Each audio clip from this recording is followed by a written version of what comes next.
Money FM 89.3. Best of breakfast. Eco Money on Money FM 89.3. Emaad Akhtar here with Eco Money. With the growing focus on tackling carbon-related issues growing in light of climate change, mechanisms like carbon taxes and emissions trading systems, or ETS for short, have come to the fore in recent years. With an ETS, the policy involves setting a total cap or limit on carbon emissions, which makes companies switch to low-emission or renewable energy sources. In contrast, a carbon tax establishes a price directly on carbon emissions so that companies are charged a certain amount for every tonne of emissions produced. But more and more it's being argued that setting a tax does not reduce carbon emissions, since the cost can be partially transferred to end users or consumers. For more insights on this debate, we're joined by Daniel Lee. He's an associate professor of practice at the Nanyang Business School and also director of the Carbon Markets Academy at NTU's College of Business. Good morning, Daniel. Good morning. Daniel, research so far seems to indicate mixed results in terms of carbon taxes versus emissions trading systems, or ETSs. From your perspective, which of these two mechanisms has shown more promise and why? My own view is that the specific context actually matters more, because both policy instruments really can be amended to what we say mimic elements of each other. So, for example, ETS with a price cap or floor can start to mimic elements of a tax, or in theory, if you have a tax which you amended based on how well the country was meeting its climate goals, then it starts to mimic elements of an ETS. All right. Now, there seems to be a variance in the effectiveness of carbon taxes and emission trading systems depending on country-level characteristics such as financial development, GDP growth.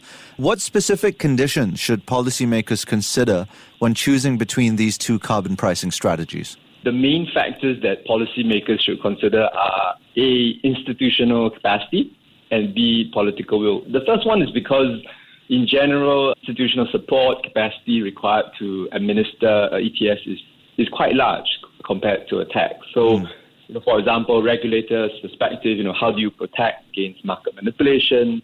How do you deal with price volatility? Who can trade? Who can participate? Is speculation acceptable?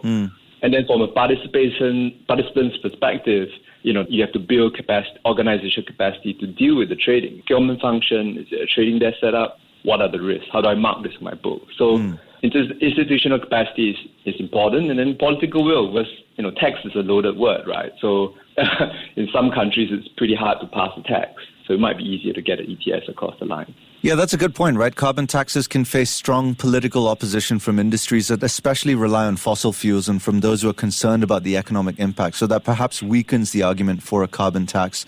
Speaking of carbon taxes, they're often praised for predictability and simplicity on the other hand, while ETSs provide flexibility with market-driven pricing.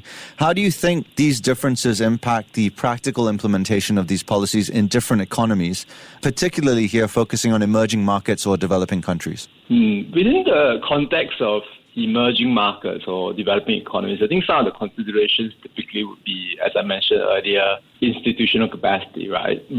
And typically what we see is that if you are in an emerging market economy or just trying it out, there could be a tendency to try and phase it over time. So China went with pilot schemes for several years before creating a national scheme. Japan is doing a voluntary market first before transitioning to a compliance one. So that's one. Price levels is another. Should we set it lower first before raising it? So Singapore started with $5 and then now we are 25, 24. And then from what we see also in developing countries is that there's a tendency to try to implement crediting mechanisms along with that. So the ability to create domestic offsets in parallel with your tax and or ETS.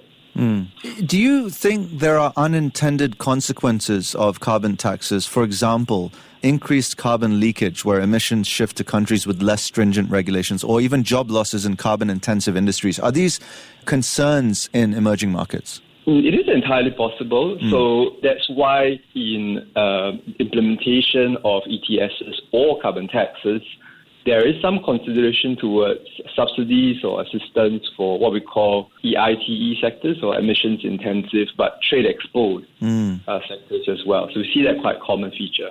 So in your opinion, then, in a nutshell, how should carbon pricing evolve over time as countries move closer to their carbon neutrality goals? And how do you determine the optimal tax rate? First of all, I don't think we are anywhere near our net zero goals, as it were. But in theory, if you get closer and closer, then it should matter less, right? Because the economy, essentially decarbonizes. So the question is, how are you getting to net zero? Is it because your overall emissions have reduced, or because you have a rising level of removal activity happening, in parallel? So if it is the latter, then you have to think about how your mechanisms evolve to continue incentivizing these removal activities. Yeah, are there any perhaps case studies around the world that you can share that consider an effective approach for setting a carbon tax rate that balances the need to reduce emissions while minimizing economic disruptions? I think in general, to minimize economic disruptions, you have to have some sort of guidance into the future. So to give some sort of predictability over time. So, for example, Singapore does a great job at sort of setting out a schedule for increases over time, right? Sort of from 25 to 45, and then eventually by 2030 between 50 to 80. So that's a good approach. It gives businesses time to plan, essentially. Do you think that a case can be made for carbon taxes and emission trading systems to be implemented in tandem, or is it more effective for countries to focus on one mechanism over the other depending on their specific circumstances? I think if you're starting from scratch, then the most logical approach would be to introduce it slowly and gradually before trying to do too much at one go, because you should not underestimate the amount of organizational knowledge and capacity that we need to build before people can fully deal with such a mechanism. And there's often concern about the economic impact of carbon taxes, especially on vulnerable populations. What policies would you recommend to ensure that a carbon tax does not disproportionately affect low-income households or disadvantaged communities? There is an argument to be made that such taxes are regressive in nature. Indeed. So the impact typically is either directly, for example, on increases in electricity or fuel costs, and then indirectly, from embedded price increases in goods and services. So, the classic redistribution sort of modalities work. So, direct assistance, like in Singapore, we have rebates, or other means-tested cash transfers like CDC vouchers. I mean, these are, proven ways of transferring back tax revenues back to certain segments of society that need it. Yeah, I mean, as you rightly pointed out, electricity prices for households, I believe, increased last year here in Singapore as power generation companies faced a higher tax for their carbon emissions.